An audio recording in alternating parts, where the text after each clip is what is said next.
time is 9:30, and I will call the meeting of Millcreek Board of Supervisors for November the 15th to order here in just a second.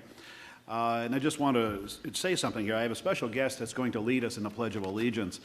I recall myself as a child, and I'm sure everybody, when you're at elementary school, that you had the honor of being called up front to lead in the Pledge of Allegiance. We have done that here several times where we get some high school kids or somebody to come up front, Boy Scout, Girl Scout. And this week I have a special guest who I've come to know over the last several years. Niken Estari Carpenter is a friend of mine. She comes from Indonesia, and actually on September the 9th of this year, she was sworn in as an American citizen. So in celebration of that, I've asked her to come here and lead us in the pledge. Just a quick rundown about Niken. When she lived in Indonesia, she was a judge in the court system there and decided to leave and come to America seeking a better life. And she also, at the same time seeking her citizenship, earned a degree from Penn State University in project management. So I don't know what else to say, but I think she's one really nice lady. And in case you don't know, her name is Niken Estari Carpenter. Alan Carpenter, who is a radio DJ on Rocket 101 and does the news for other stations, is his wife. So, Niken, if you would come up front here and lead us in the Pledge of Allegiance, that would be great. Please stand. There we go. That's good right there. Yeah, right there. This is my first time, so please. Okay. I pledge allegiance to the flag of the United States of America and to the republic for which it stands, one nation, under God, indivisible, with liberty and justice for all. Okay. Thank you, Niken. Thank you so much. Please stick around if you'd like. Okay. Item number 3 on the agenda. Public comment on agenda items other than development or rezoning applications. Any comments?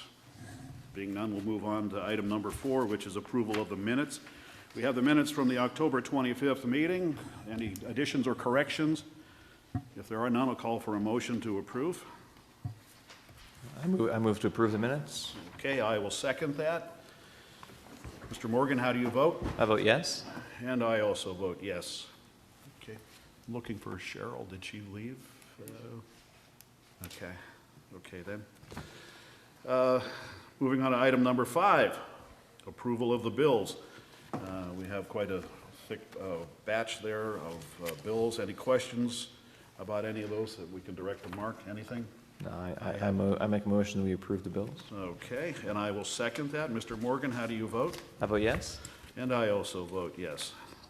Okay, item number 6 is the announcements of bids and quotations received. I have a couple of these, and as you know, Mr. McGrath is absent today, so I will fill in where I can on these matters.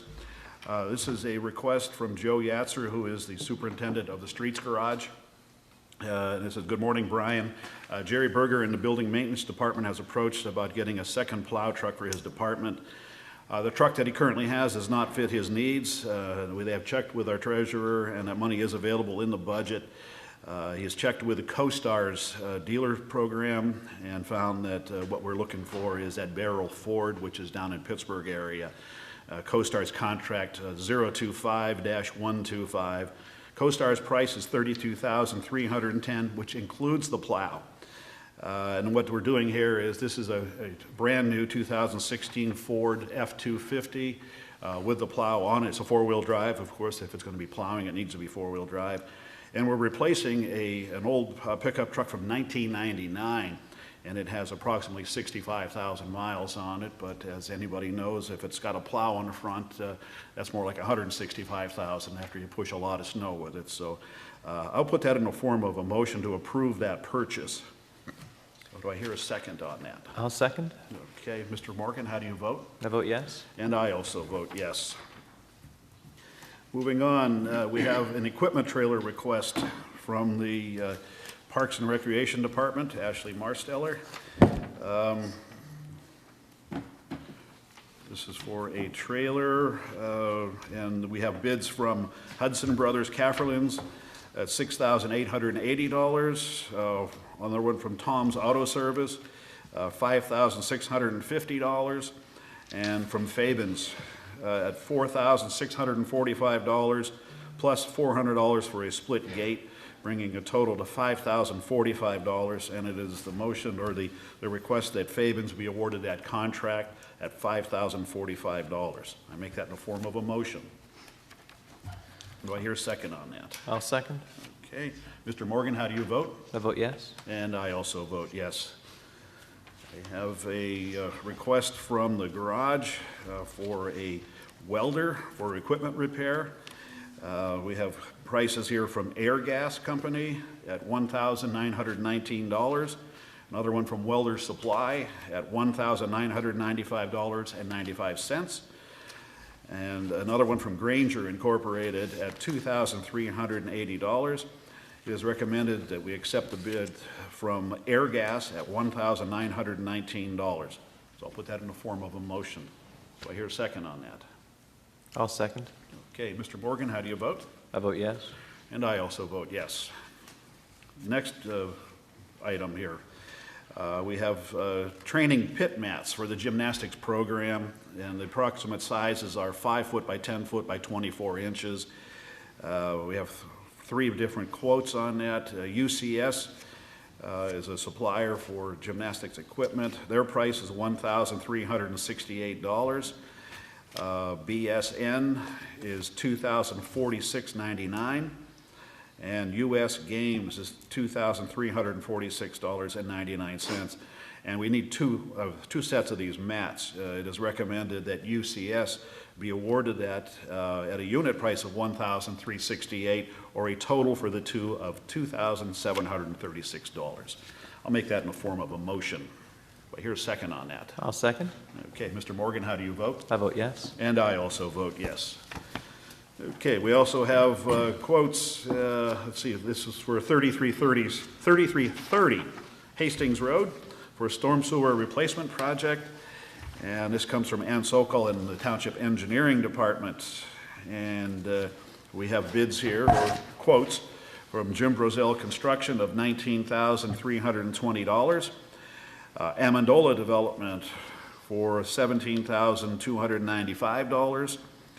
Great Lakes Excavating at $12,000, and we also did seek a fourth quote from Pollard Land Services. They did not give us a price on that.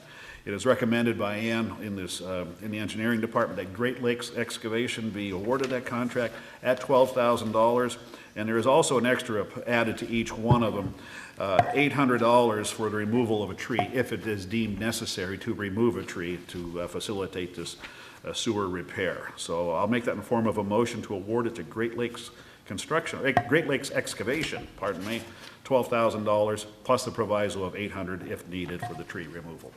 Make that in the form of a motion. Do I hear a second on that? I'll second. Okay, Mr. Morgan, how do you vote? I vote yes. And I also vote yes. On the agenda, you'll see that there is a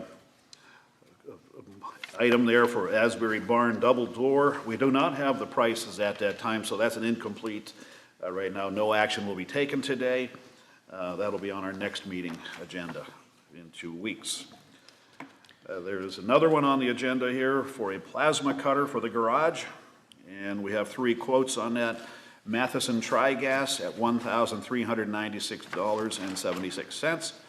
Welder Supply at $1,820.90, and Granger Incorporated for $1,863.75. It is recommended that Matheson Tri-Gas be awarded that bid at $1,396.76, and I make that in the form of a motion. Do I hear a second on that? I'll second. Okay, Mr. Morgan, how do you vote? I vote yes. And I also vote yes. Moving on, number 7. Voices for Independence ADA lawsuit. This was tabled from our October 25th meeting. I'm going to refer this right over to Mark Shaw, our solicitor. Mark, go ahead. Thank you. I have a short PowerPoint presentation to kind of summarize the lawsuit that was filed and what this settlement agreement covers. So I'll proceed to do that. Okay.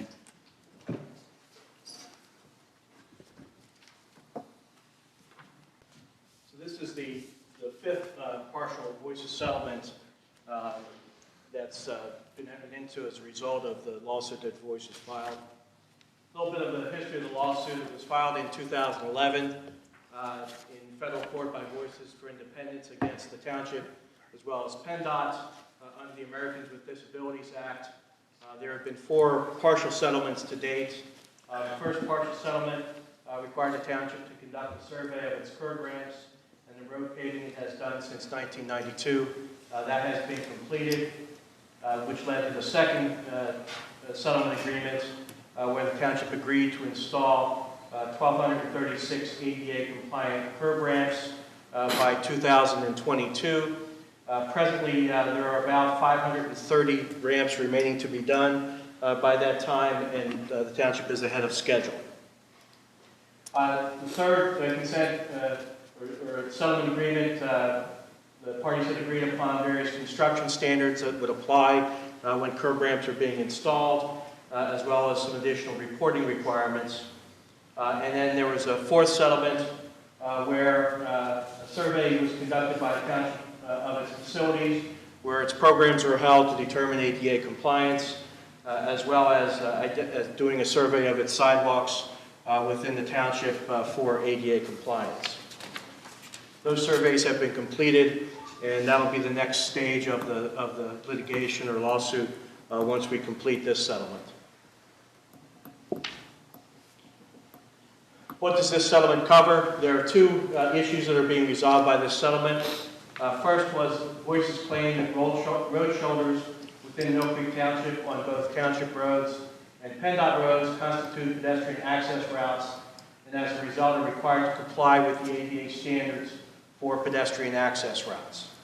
The second issue was their claim that the EMTA bus stops throughout the township, both on township roads and PennDOT roads, are not compliant with the ADA, and that Millcreek and PennDOT are responsible for ensuring their compliance. In an effort to resolve these claims, the parties kind of looked outside the box and arrived at a settlement that in their view, would benefit the most people. So it was decided that really to add sidewalks where there is heavy pedestrian traffic, as opposed to specifically addressing the issues of shoulders and bus stops.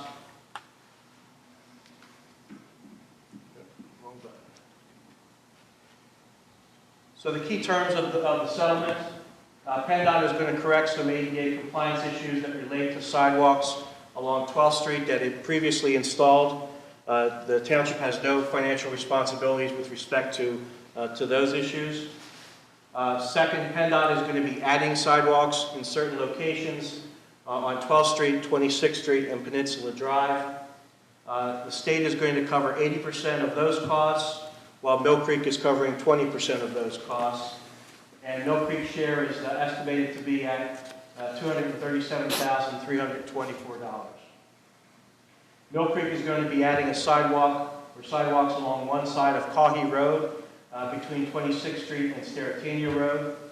Again, there the state's going to cover 80% of those costs, while Millcreek will be covering 20% of those costs.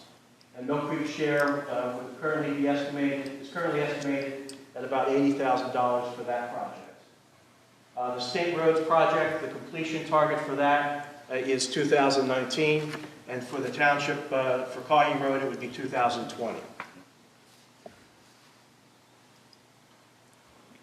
A large share of the funding is to come from the Federal Transportation Improvement Program.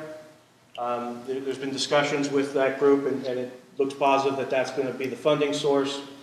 Although in entering into the settlement agreement, both PennDOT and the township are responsible for completing the project, even if that funding would fall through. With respect to the state roads, if the funding falls through, it really doesn't impact the township at all. It would still be paying the 20% of the overall state road cost. But with respect to the township road, if the funding would fall through, the township would be responsible for the full cost of that improvement, which is $400,000 as opposed to the 20%. And PennDOT and the township are entering into separate agreements, which are exhibits to the settlement agreement with PennDOT for each of the roads, outlining the responsibilities of each under that. Mr. Shaw, I have a quick question Sure. on that last point. My understanding was part of the agreement was essentially guaranteeing that we would pay PennDOT's 20% share to match federal funds, with the understanding that the state would pay the 80% share of our projects. You're saying there's no guarantee in this language that our work on Kahi Road is going to only be 20%? If the funding, And yet we're guaranteed to pay the 20% match for PennDOT for their work? if the way the agreement is set up with the plaintiffs, if the parties, if the federal funding falls through for whatever reason, the PennDOT and Millcreek would still be obligated to complete those projects in accordance with that percentage and in accordance with how that's set up with the township. But we're locked into, let's say the federal funding isn't awarded. We're locked in to still paying 20% of the state roadway project? Yes. In terms of the key terms of the partial settlement, the plaintiffs released all claims relating to road shoulders and bus stops. In accordance with the specific requirements of the ADA, the township is going to reimburse the plaintiffs their reasonable attorney's fees and costs in the amount of $37,843.55. And Millcreek doesn't admit to any liability or waive any other defenses it may have with respect to any other ADA claims. And it's our recommendation to approve this agreement. While we did not view the risk of these two claims to be great, the real problem was that if liability was determined, the magnitude of the liability would be significant, especially as to the road shoulder issue. The township has 142 miles of roads without sidewalks. The potential exposure was in the millions of dollars if the township would have to make those all compliant with the ADA. In addition, a favorable ruling to voices would have other negative impacts.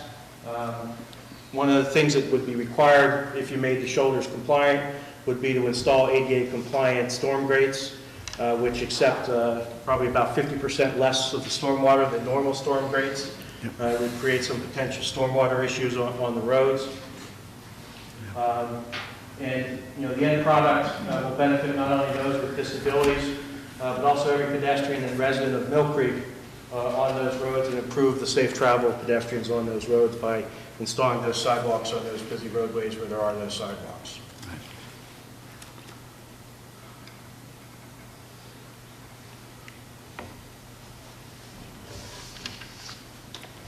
Okay. I'll wait till you sit back down here, Mark. I have a couple questions, comments.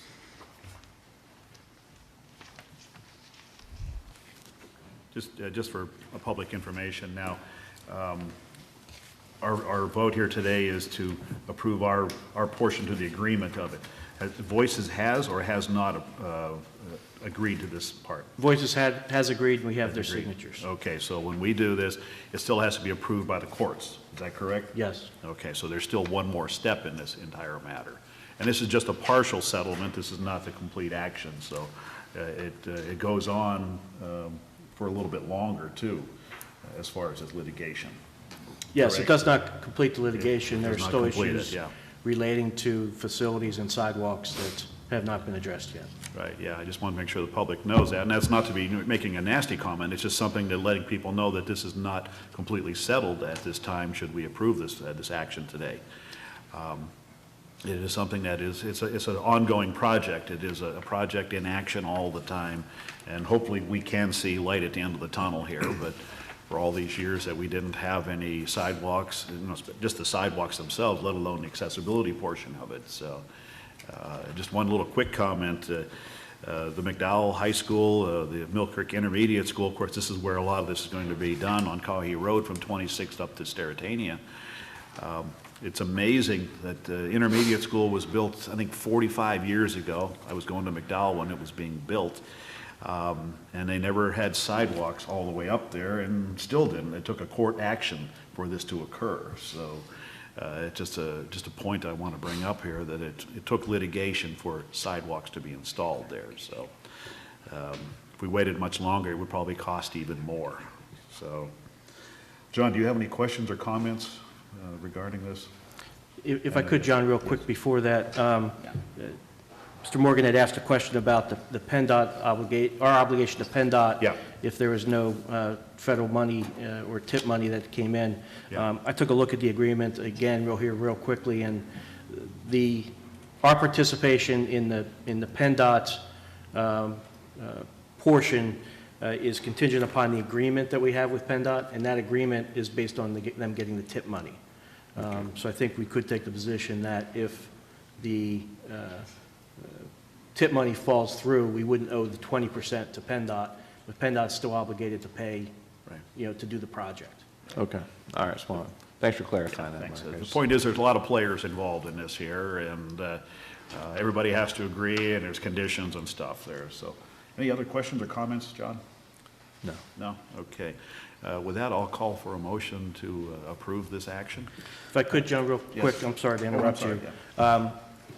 I've prepared a resolution, 2016 R21, That's right. to address the township's approval of both the settlement agreement as well as entering into the two PennDOT agreements upon approval by the court. The resolution is necessary for the PennDOT agreement, so Okay. I thought simply just to prepare that and have that approved as part of the process as well. Okay. We'll call for a motion on that resolution there. Do I hear a motion to approve? Yes, I make a motion to approve the joint partial settlement agreement as per Resolution 216R21. Okay. I will second that motion. Mr. Morgan, how do you vote? I vote yes. And I also vote yes. Thank you. Thanks for your work in this, Mark. I know this has been an ongoing one for you folks down there, and hopefully we'll see an end of it here somewhere. Well, and I think at the end of the day, the projects that are going to be put in place really will benefit the residents of the township, and was a good way of resolving the claims that the plaintiffs had raised that, could have had a substantial impact on the township and its budget if they had prevailed. So I think it was good, thought out of the box a little bit in terms of resolving it, but I think it worked out well. Okay. Okay, sounds good. Okay, moving on to item number 8, new and amended ordinances under review. Refer that over to you, Mark. Anything? Yes, and I think actually Cheryl has a cost estimate for adding Okay. an ordinance that was the weather ordinance that was recently passed, so I will Yeah. pass it Cheryl? on to her. Cheryl, hate to be passing it around here, but, It should be in your packet. okay. I believe it came out to $235 from the general code Okay. to codify ordinance 2016-12. Okay, and that was the one about the snow removal, that one we just recently passed there. Sorry to put you on the spot like that. Supplement to the Okay. actual Okay. packet. Okay. That would be 10 copies. 10 copies of it at 235, okay. Including, and then it would also include updating the electronic version online. Right, okay. So we need to have a motion to approve that action to codify. So do I hear a motion to approve that? So moved. Okay, I'll second that. Mr. Morgan, how do you vote? I vote yes. And I also vote yes. Moving on to item number 9, Resolution 2016 R20, a resolution to approve the method of updating the code of Millcreek Township. Mark, I'm going to refer this over to you just for a brief synopsis on it. Sure, I won't pass this to Cheryl. Yeah. Okay. Essentially, we had a meeting with the General Code a couple weeks ago now to discuss how to proceed in the future with respect to the code and the codification of the township ordinances. We had several departments of the township there discussing it, and we had recommended a process to be followed that we think makes the most sense, both in terms of the timeliness for the public to be able to see the ordinances and be able to use them, as well as the logistics of updating the books every time a new ordinance is passed. So the recommendation, and it's contained in Resolution 216-R-20, is that once a new ordinance is passed, the Township Secretary will submit the ordinance to the General Code and obtain an estimate of the cost. If the cost of that estimate is already covered by a budgeted amount by the township, and it's determined to be appropriate, the secretary then can then proceed and have them put the ordinance both on their new law section of their website, as well as then begin the process of incorporating the ordinance into the electronic code. That takes a 4 to 6 week process to accomplish that. But at the end of that process, people will be able to, it'll be within the code itself. And then in January of each year, the Township Secretary will get an estimate of the cost of getting all the paperwork, paper copies of the ordinances that have been passed in that past year. And again, if that estimate is within the budget, proceed to order that and get all the books updated that the township has with respect to the code. And then finally, if there's a shortfall, if there isn't enough in the budget, present those items to the township supervisors for approval. All of this is, presupposes that the supervisors will establish in their budget for starting next year an amounts to cover code updates. Right, okay. Okay then, thanks for that explanation. Any questions, John? No. I have none. I hear a motion to approve this resolution, I'll make a motion to approve Resolution 2016 R20. and I'll second that. Mr. Morgan, how do you vote? I vote yes. And I also vote yes. Okay, item number 10. Let's see here. This is Legacy Data Solutions Street Building and Management Software Addendum Request. This comes from Chris Filson, and it has to do with Legacy Data Solutions contract, in which there are extra charges on this. He's asking that, I'll just cut right to the chase here, attaches a copy of a 2016 budget showing where he has made cuts to this and more than enough to accommodate an increase. He's requesting that Legacy Data Solutions be paid for the current invoices totaling $11,000 as billed in the 2016 budget. So that's what he is requesting there. It's Chris Filson, our IT director here at the township. So I'll make that in the form of a motion to approve that purchase there, or pay those current invoices to LDS. Do I hear a second on that? I'll second. Okay. Mr. Morgan, how do you vote? I vote yes. And I also vote yes. Okay, moving on. Item number 11, sidewalk deferral agreement request. I'll refer this right over to Matt Waldinger. Matt. The first request is for 6090 Schultz Road. Edward and Carol Zim are seeking a deferral for their property there. This property abuts Summit Township to the south. Okay. There are no sidewalks currently on Schultz Road, and the engineering department recommends approval. Okay. Okay, any questions, John? Well, this is a deferral, not a variance, right, Matt? Correct, yes, it's only So- deferred. And correct me if I'm wrong, do we have to require a land development plan from these folks or not? No, this will just be a single-family home that they're going to build on this parcel. Okay, because I know we've discussed in the past that even with these deferrals, they still have to designate where that sidewalk will go for future development. That was for land developments, not for single-family homes. They will be required, though, to record this deferral so that it will carry on with the title search of the property. Okay, all right. Okay. Do I hear a motion to approve that? I move to approve. Okay, I will second that. Mr. Morgan, how do you vote? I vote yes. And I also vote yes. Matt, you have another one there too? Yeah, the next one is for 4015 Colonial Avenue. Donald and Henrika Wolozansky are requesting a sidewalk deferral for their property there. Okay. There are currently no sidewalks in the area, and the engineering department recommends approval. Okay. And the same status there? Same status, correct. And, when sidewalks are constructed, they will have to do that? Yes, And this or on carries- either of the adjoining properties, correct. And this will be recorded as a legal document, forcing whoever may own it in later to do that. So, do I hear a motion to approve? So moved. Okay, I will second that. Mr. Morgan, how do you vote? I vote yes. And I also vote yes. Okay, item number 12, stormwater management maintenance agreement request. Matt? Yep. James Skarzinski has presented a signed and notarized stormwater maintenance agreement for his land development, Stan's Garden Center West, which is along Westlake Road near Garlock Drive. The stormwater management plan has been approved by Greenman Peterson Incorporated, which was formerly Hill Engineering. and the entire system will be privately maintained. The engineering department recommends approval of this request. Okay, this is a typical request for the stormwater. Correct. Agreement there, yes. Any questions or comments, John? I just want to add, we are adopting, we are approving both the plan and the agreement with this action, correct? We had discussions before about having to adopt stormwater management plans. Yeah, I believe that's what we had talked about, yes.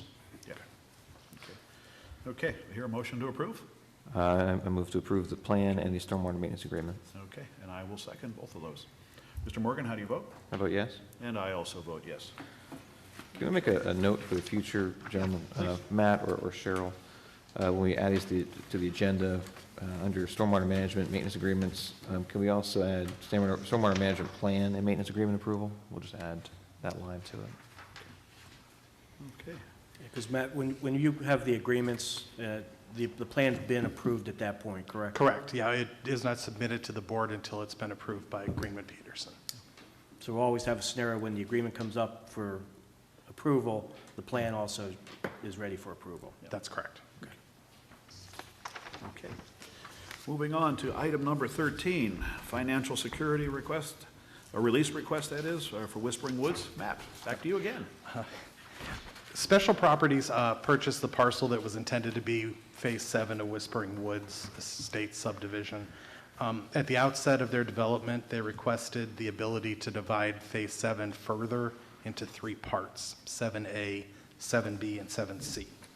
At that time, they also asked to be permitted to defer the final contributions that were due for Phase 7 and that were called for with the approval of the Whispering Woods preliminary plan. The Board of Supervisors at that time granted the development in 3 parts and also allowed for deferral of the payment with the stipulation that it be paid in full before Phase 7B was recorded, and that Special Properties present a letter of credit to the township that would guarantee those funds were paid. This fall, before they recorded Phase 7B, Special Properties tendered the required contributions to Millcreek Township, and they are now requesting that the letter of credit that guaranteed those funds be released. We recommend that you release this security as the developer has met their obligation under this letter. Okay. Okay. Questions, comments, John? I've got none. Do I hear a motion to approve that request? I motion to approve the release. Okay. I'll second that. Mr. Morgan, how do you vote? I vote yes. And I vote yes. Thank you. Okay. Moving on, item number 14, communications. Mark, do you have anything? No, I do not. Okay. I've got a couple of them here. First of all, there's a training request from the sewer department, and this is a retroactive request. We gave verbal permission a couple weeks ago for it. This comes from Mark Wells, the bureau chief of the sewer department. He would like permission to send Dan Olette and Mark Freitas to Randolph, New Jersey to attend training for mainline sewer camera repair at the camera's systems manufacturing site called EnviroSite. Let's see here, each time, I'm talking about the cost of what it takes to repair this. We're able to do this in-house now with the training that both Dan and Mark received. The estimated cost to send these two gentlemen, which was on November 8th and 9th, was $950.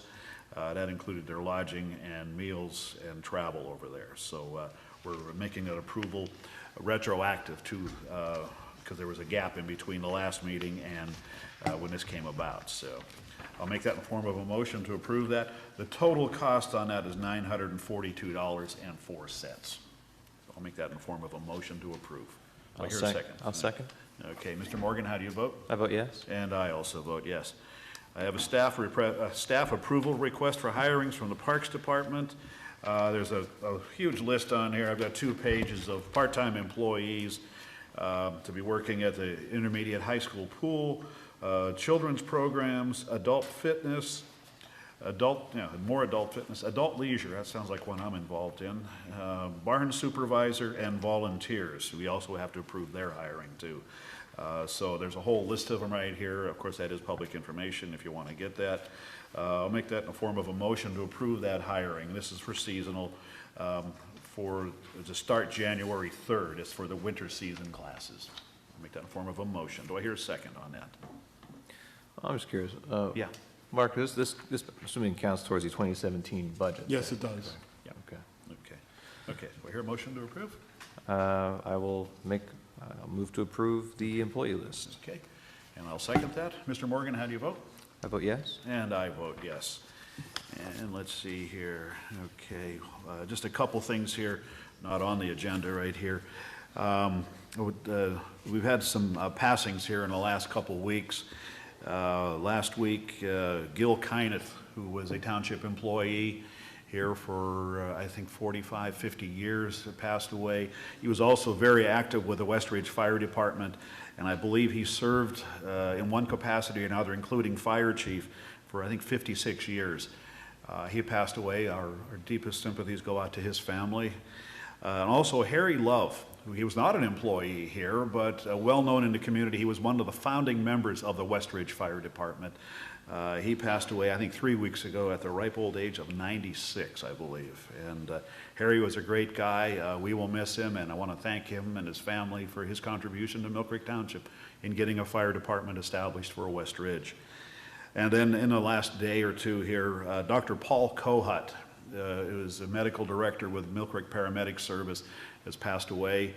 And there will be hours here on Thursday at the Harry Glunt Funeral Home in Edinburgh with a service on Friday, and I'm sure there will be quite a few people from Millcreek Paramedics and the fire departments attending that. I hope to attend, at least go to the funeral home on Thursday. In fact, I will be doing that. So, and just one other thing on a lighter heart, I want to recognize, of course, we have Sydney Stitt, who is our student ambassador here from McDowell High School. Her two counselors from there, very instrumental in keeping this program going, where we have students come here and be part of the local government. Crystal Myers and Sandra Means are both back there, and I want to thank them for attending. I know they've been trying to get here, and I guess you're able to sneak out. You didn't need a hall pass or anything to get out of school, so. But we're glad you're here, and of course you're always welcome to be here. And I think Sydney's parents, I think you were talking, were those your parents that are out there? Those are my grandparents. Oh, your grandparents, okay, well, good. Okay, recognize that they're out there too. Thanks for attending our meeting today and supporting Sydney and being part of this meeting here today. So that is all I have. And John, do you have anything for communications? Just a quick report on the Embrace Millcreek initiative. The Planning Commission did meet last month and reviewed the survey results. We do plan having a full survey report out to the public before the end of the month. I apologize, we're a little behind on getting it developed, but our goal is by the end of next week to have a full report on our community survey available on our website by the end of next week. Part of the survey, though, we're already taking action on. We received a lot of comments about roadway maintenance in Millcreek Township, and so as part of that, we are instituting kind of a new method of inventorying our roadways starting this week. Our foreman will be out surveying every roadway in Millcreek Township and putting a score to those roads so we can actually start prioritizing things on a systematic basis for next year. The goal will be to have that completed before the snow flies and have a little report out to the public sometime in the winter with a report on roadway conditions. And then that list and that map will be used to prioritize our paving plan for next year. We're hoping to use that data to help secure federal and state funds for larger roadway projects and also to be a little more efficient and effective in our own internal paving operations. That's good. I'm tired of banging my head, and I'm glad to see we're making some progress. I see Gary is out there nodding his head in approval, and so I'm glad to see we're heading in the right direction on that there. So that's good. Thank you, John. Anything else you've got? That's all I've got. Okay. Sydney, do you have anything? Yes. First, I have the rest of the meetings for 2016. So there's another regular meeting Tuesday, November 29th at 9:30. And the December meetings are Tuesday, December 6th at 9:30 and Tuesday, December 27th at 9:30. Okay. And I also have a little blurb from McDowell. So McDowell offers a variety of different classes and activities, and one of the programs there is our AP program, and that program puts students through college-level courses with the ability to take this AP test at the end of the year. A certain score on an AP test will guarantee college credit for different classes, and our AP classes are taught by wonderful teachers, and it's a really good way to earn college credit. Okay. That's great. Anything else then? No, that's all. Okay. Mark, How many AP classes have you taken? At the end of this year, I'll have 9. Wow. Oh, boy. Okay. Mark, do you have anything? Nothing. Okay. Cheryl, I think you have the right to know request. I only have had one request this month, or Okay. this past month in October, and it was granted. Okay, okay, anything else? Matt, do you have anything? No, nothing further. Okay, one thing I forgot to mention here, and Sydney just gave the meeting schedule, November the 29th, at least tentatively planned, correct me if I'm wrong, to introduce the budget for 2017. If all goes well, that will be the day. If not, we do have another date, December the 6th, I think it is, 5th, 6th, I'm sorry, December the 6th. That is the absolute last day we could do that without running into problems with complying with the law. There's a 20-day period from when we introduce the budget to when we must adopt it. So that is what's being scheduled, November 29th, and if something happens there, of course, it will be on the 6th of December for sure. So, okay, moving on. Citizens, I got the October building report. Let's see here. In the residential end of it there, we had 4 new single-family homes at a construction cost of $1.4 million. Additions to the residential, $403,000. That's for a total of $1.8 million of residential construction. And then in the commercial one, it's kind of light right now, as we would expect, at $836,000 of remodels and decks and things like that, for a total of $2,674,103. Construction costs or values. If you want a copy of this, you can go to the zoning department. They will give you a copy. If not, I believe it will be online by the end of the week here. So, okay, now moving on. Citizens to be heard. Do we have any citizens to be heard? Being none, I'll call for a motion to adjourn the meeting. I move to adjourn. Okay, I'll second that. We are done at 10:13. Thank you for attending.